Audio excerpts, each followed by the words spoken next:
Well, greetings, everyone, and welcome to a very special online event today. It's called Explore Quantum Science and Consciousness, how scientific and spiritual principles align for you to create a magnificent life.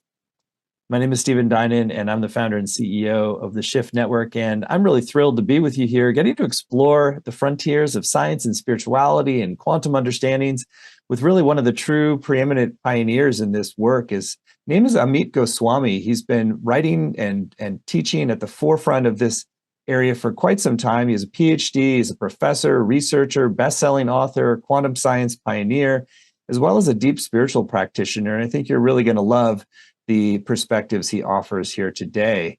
And I also want to let you know right up front that we are going to have a chance to go much deeper in a brand new program with Dr. Goswami called Quantum Science and Consciousness. So we'll share a little bit more about that later in today's program.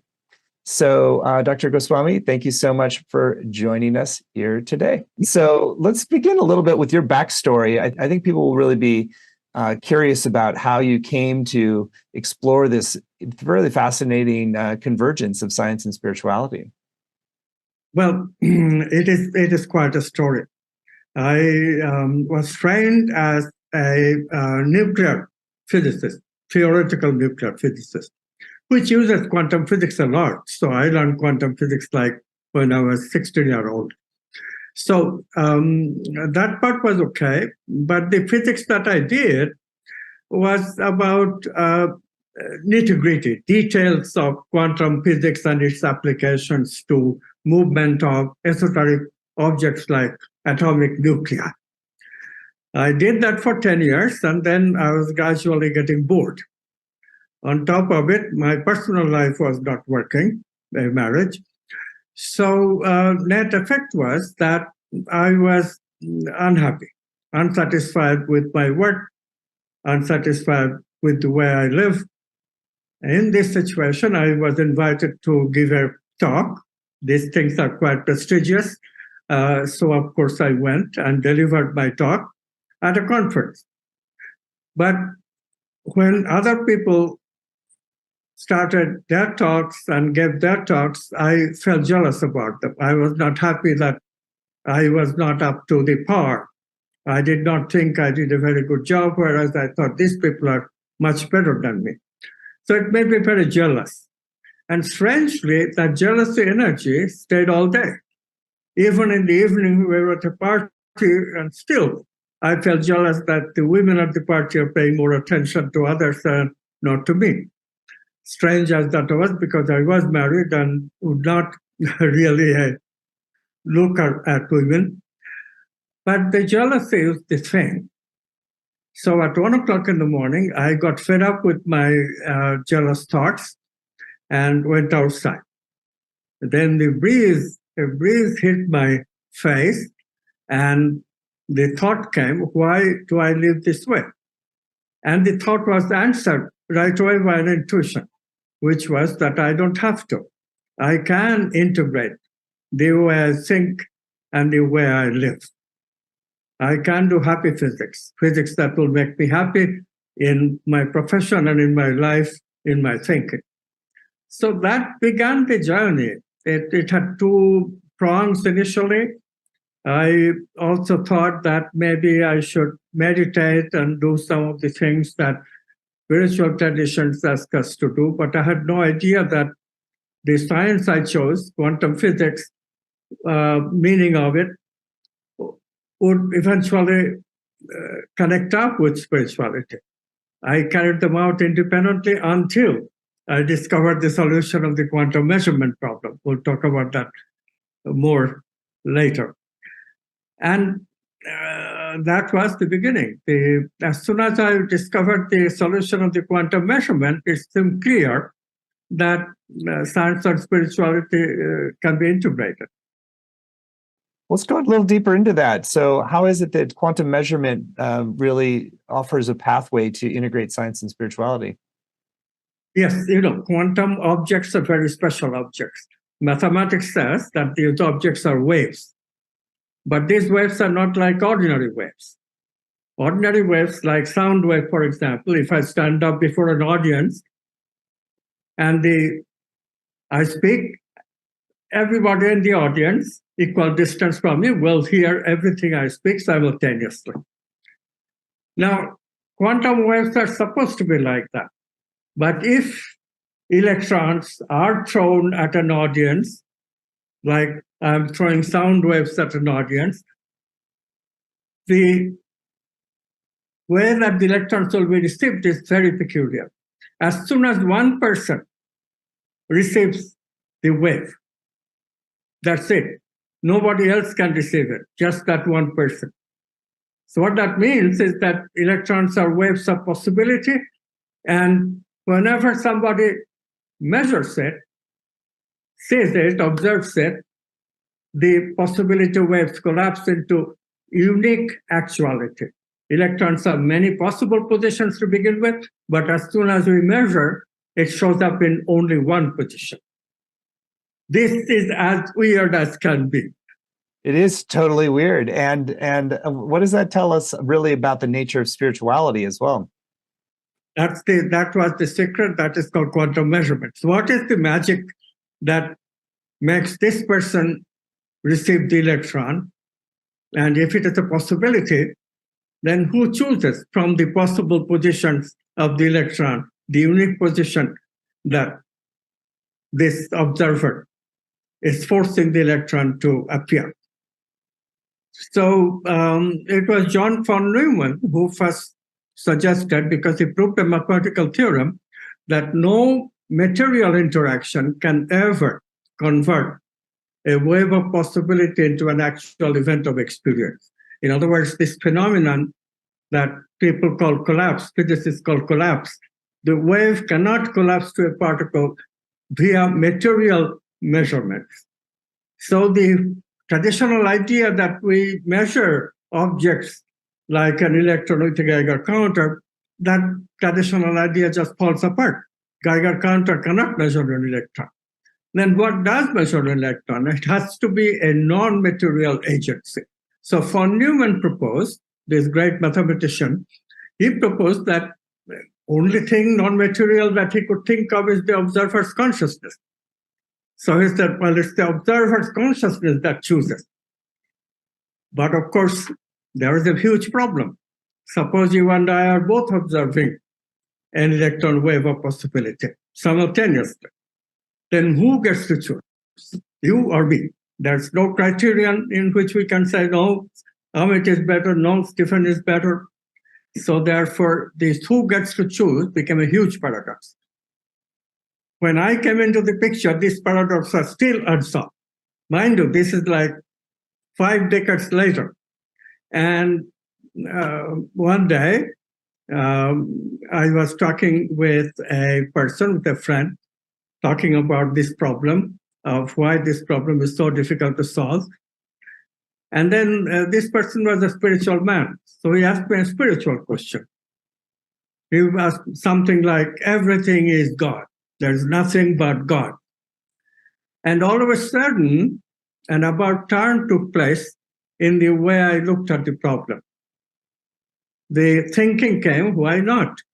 And immediately it became clear to me that consciousness, if it is the ground of being, like the spiritual traditions say, and material objects are possibilities of consciousness to choose from, then there is no paradox. In the process, of course, consciousness becomes identified with the observer's brain, so observer does play a role, but it's not like von Neumann thought. The choice comes from a consciousness which is common to everybody. So there is no difference between Amit's consciousness and Stephen's consciousness so far as choice is concerned. Choice happens in the source of both of us. So it eliminates the paradox, but introduces that consciousness into physics very solidly. And also, this way of looking at consciousness is exactly how spiritual traditions posit consciousness to be. So let me make sure that I understand it and other people understand it. So in some ways, the first version of quantum measurement was still in this sort of paradigm of separation. My consciousness is going to fix the location of this particular particle, whereas you're saying that it's like the ground of consciousness is almost is distilling out the position or focalizing the position. So it doesn't matter which consciousness, there's not a separate consciousness that is doing that it's really just an aspect of our sort of root level interconnected unitive consciousness. Right. That's really intriguing. So how has this been received in general? I mean, in physics, to sort of bake consciousness into the very fabric of reality? That is a very, very good question. Of course, it was not received very well in the scientific community, which already had adopted a philosophy called scientific materialism to do science. What scientific materialism says is everything is made of matter. In that way of thinking, consciousness is a brain phenomenon. Consciousness cannot be the ground of all being, like spiritual tradition said. In other words, the science and religion, science and spirituality was never as divided as when scientific materialism, this philosophy was introduced. Because this philosophy completely excludes spirituality, just rules it out, because everything has to be matter and nothing else. And matter, of course, is antithetical to spirit. Spirituality is about consciousness can only give us ideas. And matter, of course, is about position, velocity, charge, this kind of thing, mass. It does not have any scope of recognizing values or ideas of consciousness. And so this is how a rift was created between two worldviews, the material worldview and the spiritual religious worldview. And this is, of course, still prevalent. So you have to understand from that background, not only people were hesitant at that time, although my book sold and lots of people were reading it. And indeed, to be frank, scientists were paying attention, not that they didn't pay attention, but they were not ready to accept it. And by and large, still, there's a lot of opposition, although we have made some inroads because neuroscience experiments are showing that there is validity in the way that we are looking at consciousness. And the materialist models also are directly being disproved by neuroscience experiments. So all those things are gradually being settled. But, this is how scientific paradigm shift works. This is nothing unusual. It has to kind of like ooze over time. It doesn't tend to just switch overnight. So let's talk about, I think these are really fascinating insights, and it's heartening to hear how things are shifting and opening in physics to this perspective. What are the implications for how we navigate? I know you've sort of translated this foundational understanding of quantum consciousness to practical applications as well for us. I think the if you look at history of science, Newton discovered what we call modern science in the 17th century. And then by the 18th century, all scientists more or less bought into the idea, yes, science of matter does not require the hypothesis of God. There is that famous conversation with Napoleon and Pierre Simon de Laplace, a physicist. Laplace did not use the word God in his book on celestial mechanics. So Napoleon was curious. He asked, Monsieur Laplace, why haven't you used the name of God, which is customary in your book? So Laplace said, Your Majesty, I haven't needed that particular hypothesis. So this was 18th century, 100 years later, after Newton. And it is then that we find that gradually in applications, technological applications, industrial applications are being made of Newton's idea. So it took 100 years, and if you count modern science to start with Copernicus, then fully 300 years before the paradigm showed any sign of being shifted. So I think that with internet with us and so much ways to disseminate information, we probably can expect a much faster change. But still, it will be several decades. And the best approach is to apply, just like science, Newtonian science, when applied to steam engine and stuff like that, got attention very fast. Similarly, quantum science that we are developing has enormous application, enormous scope for changing the way we heal people, the way we do psychotherapy. These applications cannot be ignored because these are serious applications. People die of diseases like cancer, which materialist medicine cannot solve, whereas quantum physics gives a theory of it, so we can prevent cancer. But even if we cannot prevent, quantum science gives us new way, creative ways of healing people. Let's dive into some of those areas of practical application. It sounds like there's some very exciting applications for quantum consciousness, and it is likely to feed back on shifting the deeper paradigm as well.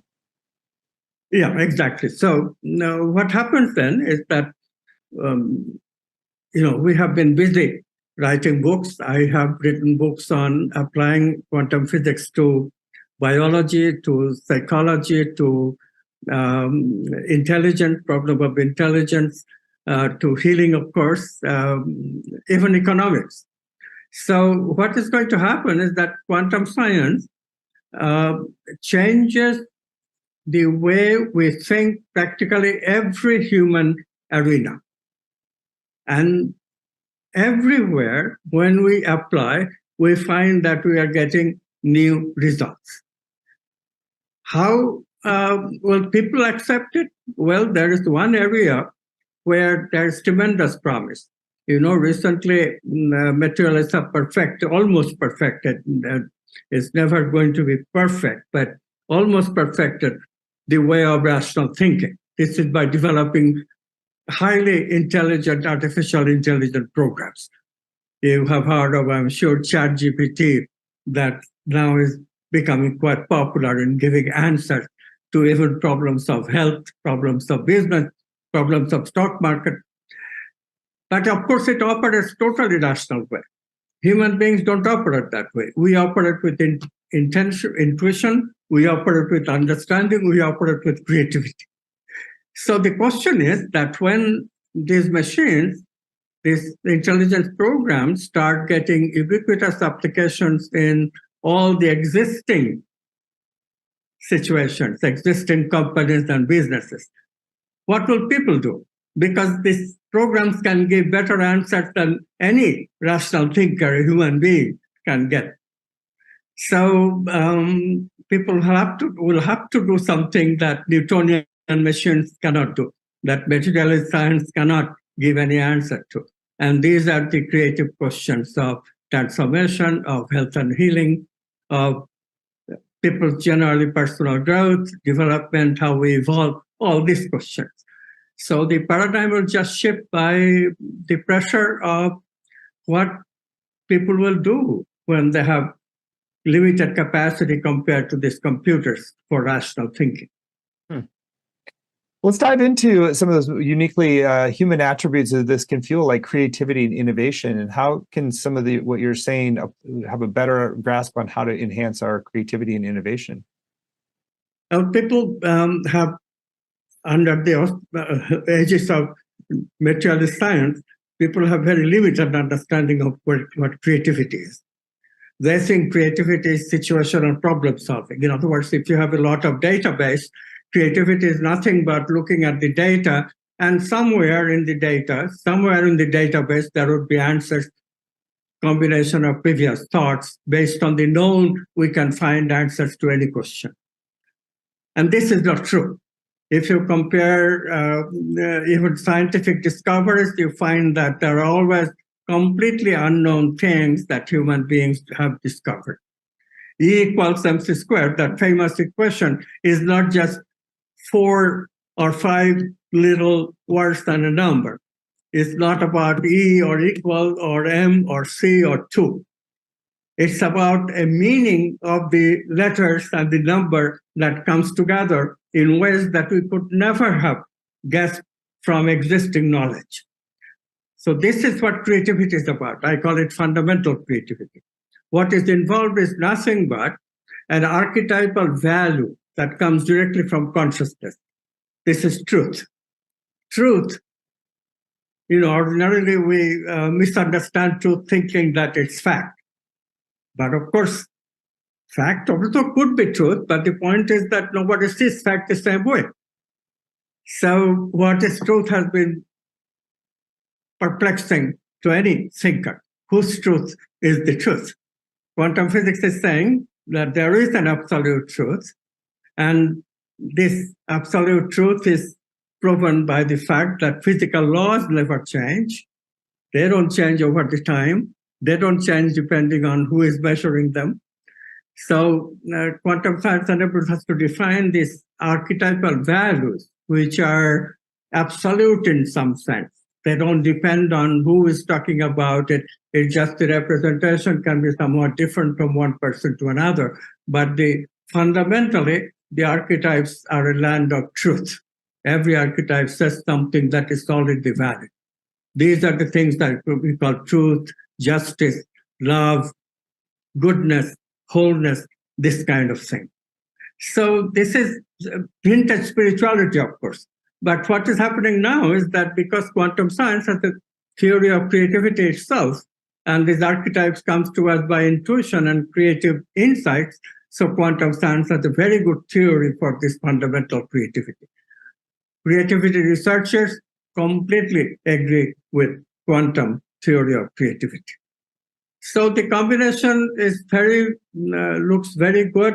And as we apply quantum creativity to subjects like healing or even economics, then I think the logjam will break open and we will have a paradigm shift. I wonder, there's a subject we wanted to bring in today, which is around archetypes. So how does the concept of archetypes, which is originally sort of used by Carl Jung, has been more popularized and extended in different directions? How does that relate to some of what you're talking about with quantum consciousness? It is a concept that has been around for a long time.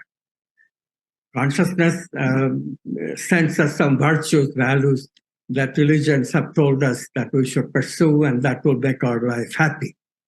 We can move away from sin and go towards God, was the way religions put it. But of course, the way Plato introduced it is a little bit different, just in language. The language is that the archetypes are ways that consciousness sends to us, and it is these archetypes that we actually see in play. Like when we see the play of matter, it's really a play of the archetype of truth that we are saying. So this idea is described in Plato's Cave.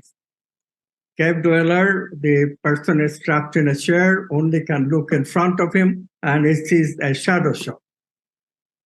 But of course, the shadows are being projected by these archetypes, the real objects. So archetypes are ideas of consciousness that comes to us in different forms, like love, beauty, justice, truth, wholeness. I mentioned 5 of them already.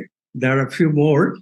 And this is the purpose of our life, to discover and embody them. This is what religion and this is what spiritual development, spiritual growth is about.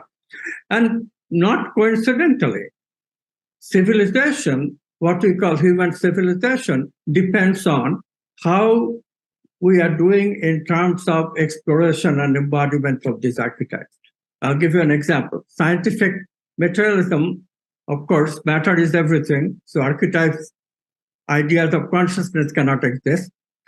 And so archetypes are now having a very hard time making an impact on people. What do you mean virtue? Why should I follow them? So materialists say, well, we should follow them because we should pretend, if not anything. We should at least pretend to be civilized to each other. But look, pretension is not the real thing. Everybody knows that you are pretending. And therefore, the basic trust between people that it takes for me to behave in a civilized way with you, that basic trust is gone. And this is why people are behaving so badly with each other. The kind of cruelty that we see recently, kind of misbehavior that we see all across our society in relationship between nations, in war, everything is just beyond belief, mean beyond belief. People have become like that because without values, human civilization breaks down. And this is why we need the integration of science and spirituality.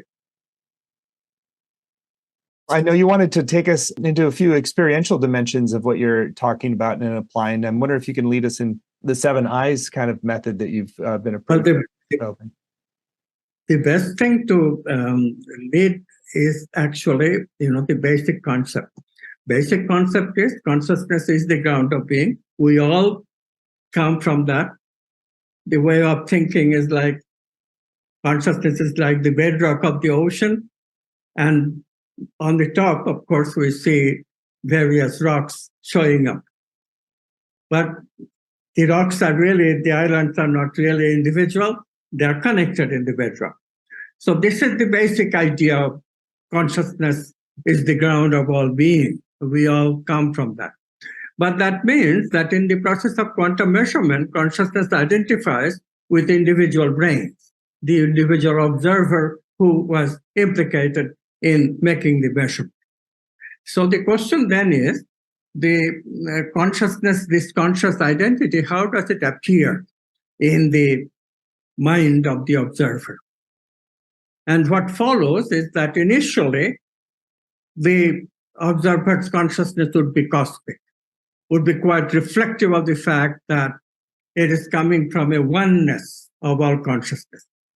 However, there are memories in the observer's brain, and these memories reflect back the stimulus the observer is receiving. In other words, there is a reflection in the mirror of memory that the experience has to undergo. When the experience comes through this reflection in the mirror of memory, the experience is modified, and the experiencer is also modified.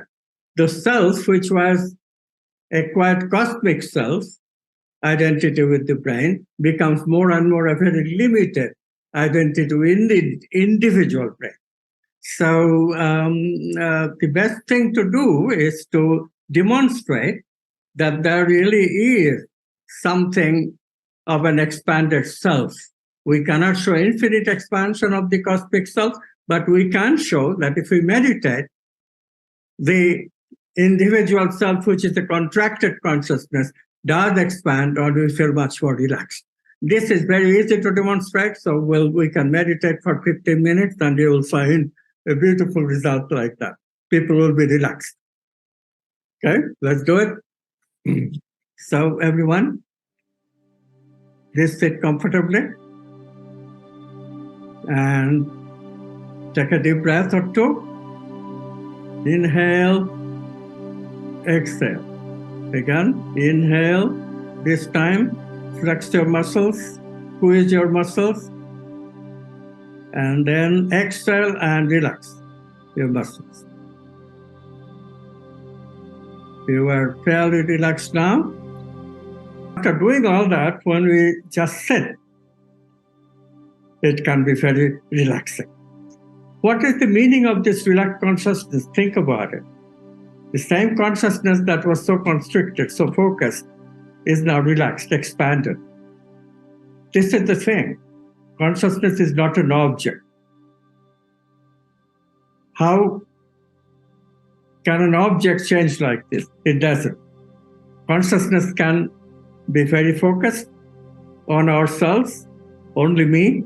Consciousness also can include others when we care for someone, when it becomes expanded. This expansion of consciousness is the true nature of consciousness. And when we integrate our life, not only between science and spirituality, but between thinking and feeling, remove all dichotomies that we face, all conflicts, then we can live in forever expansion. This is what we call being happy. And this is what ultimately this course, Quantum Science of Consciousness, will lead you to. So ultimately expanding into that fullest version of consciousness, the ground consciousness that permeates everything, that's the source of true happiness, is what I'm hearing. Yes. Expansion and inclusion. The more we expand, the more we can include. When we can include everybody, we have become that oneness consciousness, the ground of being. Can you name specifically the stages of the 7 eyes process that I know we're getting a taste of? I'd be happy to. So the 7 eye process is a specific process. We call it 7 eye, specially coined with I words, but it's a little bit of stretch. But mostly the I words are very appropriate to describe the stages of the process. The first 3 eyes are preparatory. We always begin any creative journey with inspiration. This expansion we just did, that's ideally an inspiration. Whenever we are inspired, we are expanded. Next comes intention. Intention is a very important part of the process because everything begins with my having a will to do something. And initially, I want to do it for myself. But gradually, we relax. We intend for everybody. Let this outcome of this intention be for the greater good. And then we do something very special. Quantum physics explicitly tells us that it is not me, this constricted I, that is intending, that chooses. Quantum science explicitly says that it is the whole enchilada, all the eyes together, cosmic eye, that chooses. So you have to be in tune with the choice of the cosmic eye. So the next one is like a prayer. Let my intention be in consonance with the intention of the whole of consciousness as the ground of being, with the movement of consciousness. Finally, we say, just remain silent. In that silence, we get intuition. That's the third one. After we get the intuitions are a glimpse at that creative problem, the archetype that I need to explore. Next comes the 4 eyes of the creative process. These 4 eyes have been talked about by creativity researchers for quite some time. The first eye is simply imagination. Second one is called incubation, like a bird sits on an egg. But it is just sitting. We just did that. What happens? We don't do any conscious processing. Our processing is entirely unconscious. Incubation. So we do and then we relax. We incubate. That's the idea. Do, be, do. And this do process ends up with the insight. This insight is also very special. It's discontinuous. In quantum physics, we have this discontinuous quantum leaps. So that's the insight. Insight gives us the full-fledged idea that solves the problem that I was worried about. But it's not always a problem. It's also about a product. So I have solved the problem of my personal growth. I have solved the problem what I need to do for writing a poem. But now I have to put myself into actually carrying out that work. And that is called implementation. Implementation of the insight. So in this way, 7 of them, I repeat: inspiration, intention, intuition, imagination, incubation, insight, and implementation. The 7-eye process is the process of the creative, is the process who is committed to happiness, committed to change, committed to changing the world as well as himself. You are super inspiring, Dr. Goswami, and I know there's so many layers of depth that you can unveil for as people go deeper into this system and approach, and it really is validating to sort of see how there's a convergence of the ancient wisdom traditions and modern science. So let's talk about your upcoming program that we're really blessed that you have partnered with us on. It's called Quantum Science and Consciousness: 7 Enlightening Principles to Harmonize Your Vital Energy and Align with Your Dharma. You can find it at the URL quantumconsciousnesscourse.com, quantumconsciousnesscourse.com. It's a 7-week program where you're going to get to really build these foundational practices and understandings to really achieve a deeper level of happiness through an understanding of this merger of science and spirituality, and how you can work with your consciousness and awareness to expand and integrate more and more. So, Dr. Goswami, I'd love for you to paint the picture of the broad overview and read out the module titles, and you give us a preview of what's coming in each.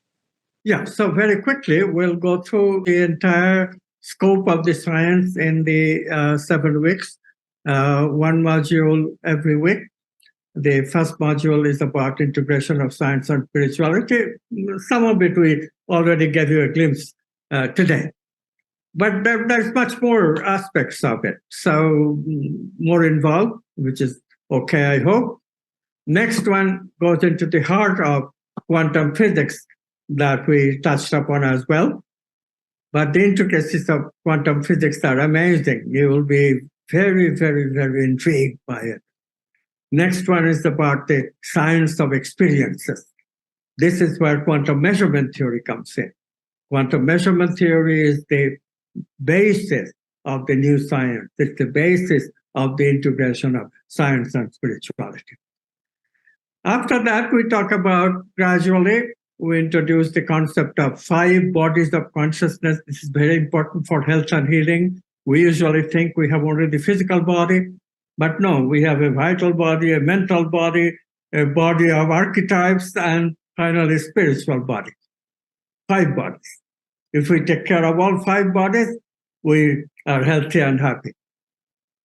And then we talk about creativity, how to explore the archetypes and how to embody them.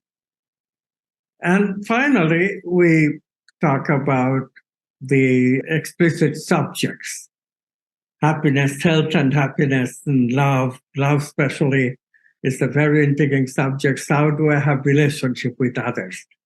This is crucially important, especially today, because people have forgotten the ways of love. We have to bring in the heart and all that.